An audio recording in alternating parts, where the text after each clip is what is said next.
Hi, this is Melissa Ainsley, and we are on episode 4 of Living Intuitions podcast. This one is entitled, Am I Really a Court Reporter for the Spirit World? When I was younger, I wanted to be a court reporter. I actually did that for several years until carpal tunnel forced me to quit. At that time, it felt like I really did lose a dream, something that I really wanted to do all of my life. But looking back now, I realized that Spirit was preparing me for something else because honestly, I could not do that job now. Can you imagine trying to capture every word in the courtroom while Spirit is talking to me? Court reporters need silence as much as possible and precision, and Spirit does not exactly wait their turn. So let me tell you about my sparkly notebook days. When I first started mediumship, I went back to my court reporting days. I wanted to document everything. I wanted the sitter, the person that I was reading for, to have documentation of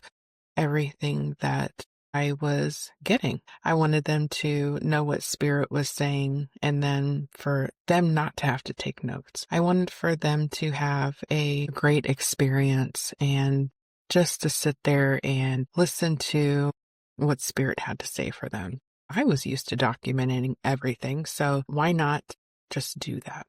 And that's what I did. I went to Walmart and I found these great sparkly notebooks. I bought several of them. I started with a red one. I grabbed paper. I wrote down every detail. I even doodled. I doodled houses, barns, animals, names, that kind of a thing. I took photos of the pages. And then I sent it to the sitters so they could keep it. And it was easy back then because really all I was getting was names. I was getting just ages, that kinds of things. And so recently I made a post for my students, and this is what I said. Don't forget, everyone starts somewhere. These pages are from one of my very first mediumship readings in 2017. It was slow.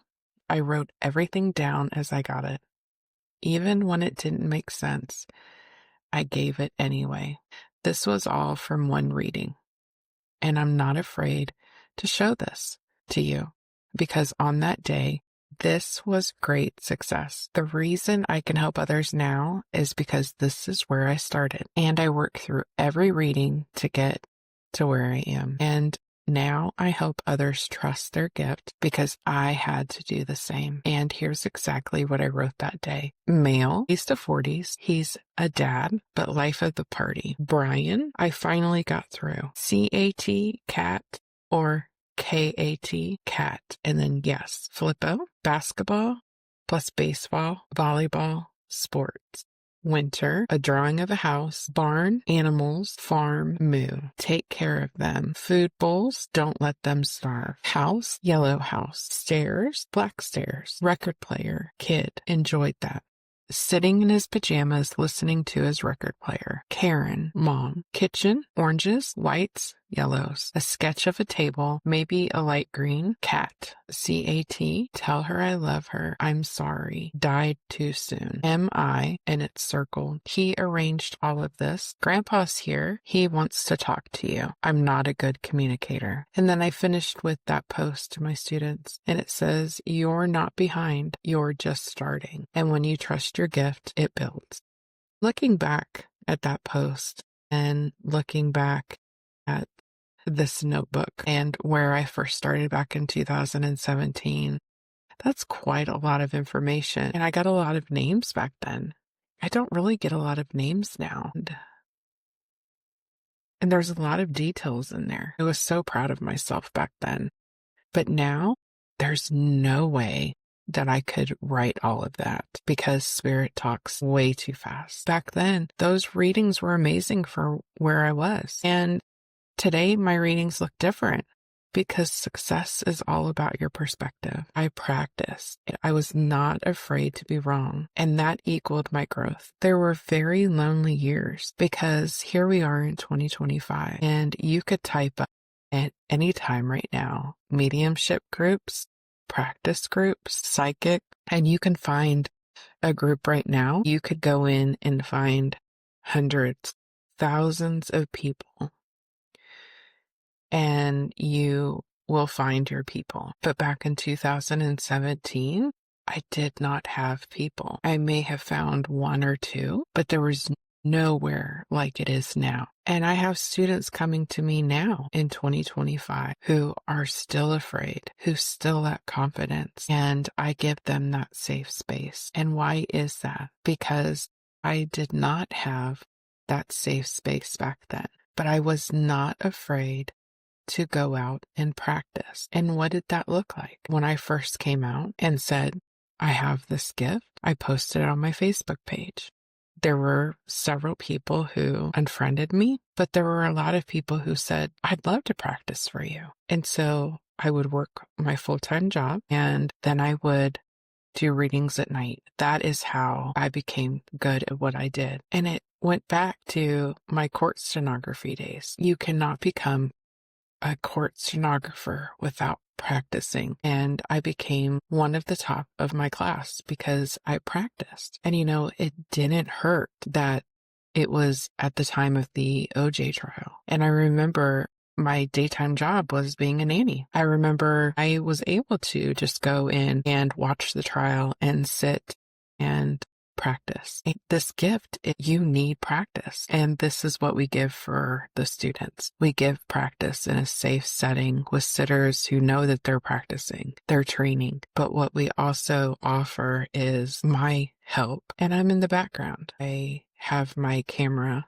turned off, but I'm there as a safety net, as a blanket, because I've been there. I know what it's like when you have several spirits coming through and you don't know what to do. I make it where you don't have to spend years in development. You can spend months and then go out there and start doing this work. And that's part of what I learned in stenography school, was that you can spend as much time here as needed, but it really is up to you. And that is the thing that I think really got me to where I needed to be. I thrived in court stenography school because it was all in what you were going to do. I didn't thrive in Catholic school. I didn't learn that way, but this was something that I could thrive at, and I did. And I was, again, the top of the class. It was something that I wanted. It was something that I could attain, and it was something I was really, really good at. And again, mediumship, again, was another thing that I was really, really good at because I wanted it. And now it's something that I teach, and I can help people get there because I know how to help them and help get their gift to where they need it. And it's just an amazing, amazing thing to see other people come to where I was and then quickly get to where they want to be, because they have a safe environment to practice and practice with people who won't judge them.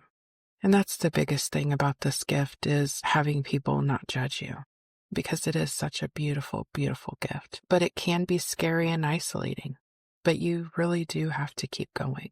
The thing about court stenography and having it be full circle today, I was talking to one of our sitters about our system that we have now. And it's so wonderful where we can have people book their readings and it's already recorded. We don't have to do anything. The transcriptionist shows up, which is AI. It goes ahead and takes notes.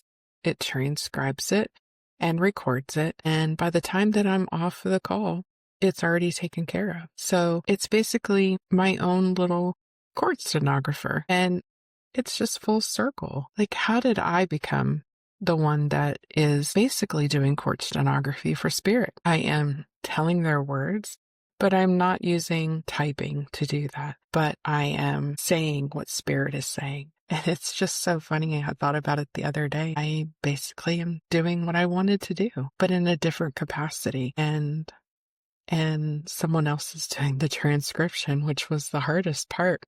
They record the readings and transcribe it for me. It's just like modern day court reporters. They had to evolve also. I watched this lady on TikTok and she's typing. I don't understand what she's typing. I looked into it and they have different systems now. my court reporter dreams didn't disappear. It just transformed into something different. I think it's beautiful. We have a program called the Woo Woo Crew, and that is where we have people who want to help our students practice. It's a safe space for our students. Why did that come? When my father died, before he died, he and I made a pact with each other that he would go up there and help me do this work. He saw how horribly I grieved for my mother, and he said, "Why don't you go teach?" And I thought, this was after he passed away. I thought, all right. I messaged a few people I knew and said, would you like to learn this? And they said yes. I just got a group together and taught it, and they were able to give readings. I thought, wow, well, this is pretty neat. Here we are several years later. I have a full business. I have several students. I have students now in Germany, in London, in Australia, all over the world. And that would not have happened had my dad not said that. And, I was looking in groups, and there are so many people out there going, hey, I'm a student for this person, or I'm a student for this person, and I need this many people. And I thought, I would like for my students not to have to go out and get their own sitters. So why don't we make our own sitter program? And it would also, help us have our own container of sitters, and, we could keep control over the people that they're reading for too. And it has been really, really nice. And the one thing that I've also noticed is how beautiful the readings that our sitters are getting, the help that they're getting too, the grief help that they're getting. We have some people that have newly passed people. We have people that are struggling with things, and just to see them grow and evolve over several months. Also, the way that their spirit guides show up for them. It's just really beautiful to watch. And the way that our Woo Woo Crew works is the student is mentored by me. I am in all of the readings. If I'm not able to be, my assistant, Caitlin, is in there, but they're all recorded. And we get to know our sitters also. And it's amazing to see who shows up for the sitters, how many times they show up. And so when a different spirit shows up for the sitter, it's like, oh, this is neat. Who is this? And, you really get to know their spirit guides and that kind of a thing. But it's neat to help the students and help them to develop. And they enjoy having this program. All they have to do is just tell me what days they want to practice, and they'd show up. The sitters fill out a feedback survey for them. The students get that, and they have development quicker than if they were doing this on their own. It's a wonderful, wonderful program. It's the 11 Intuitions Woo Woo Crew. If you want to find that on Facebook, we would love to have you join us. A lot of my students come just for confidence. It's what they're lacking. They have the gift, but they need confidence. I can't really give them confidence by myself, but being in that program, being in the Woo Woo Crew gives them that confidence because they have a safe place to practice. And then they have me back there if they need help. And all they have to do is say, hey, Melissa, and I get right on the camera. How do I do this? I have two spirits here. How do I navigate that? And we go right through it. If they don't have any issues, then after the reading, we sit and talk about the reading. Did you have any issues with this? No, I didn't. What about this? Did you think about this? That kind of a thing. It really just helps them with their development at that moment. They get exact feedback at that time, and they can go through the program as quick or as long as they need it. I've got one lady who's going on her 7th month, and she's working on various things. She really just loves this program. I've got one who has been in it for 2 months, and we have given her an offer to work for our company. And we've got 2 others that have been hired and one that is working on being hired now. We give them a place where if they want to have a job, they can come and work in our company. So this is a great way to have a place to come in, gain your confidence, but then also to get hired if that's something that they want to do. I just am so thankful that the spirit world is out there working with all of us. I'm thankful for that day that my dad said, "Hey, why don't you start teaching?" And I'm thankful for the day that I decided to start practicing every night with my sparkly notebook. And I remember sitting there with my little cat Tigger, who is over the Rainbow Bridge now, but she always knew when I was working with spirit. She would always sit with me. I'd light a candle and she would sit with me. Those early readings meant the same to me just as the readings do now. And back then I was a lot more scared to do readings, afraid of failure, afraid of no's, but I always worked through them. And I was so thankful for the people who helped me out in that early year or two, who were there for me, who just let me practice with them, who just weren't afraid to help me develop. And because of them, this is what I've grown. I've grown 11 intuitions. I've grown this company. I've grown a safe space for developing mediums, psychics, animal communicators, anything you can think of we have in this company. And it all started with a sparkly notebook. So no, spirit doesn't pay me by the word now, but I used to keep sparkly notebooks full of their transcripts. And I'm so thankful to spirit and to all of you for listening today to our 4th episode of 11 Intuitions. And if you would like more information on what we do, or if you would like to work with us and be mentored, or to find the Woo Woo Crew, please follow us at www.11intuitions.com.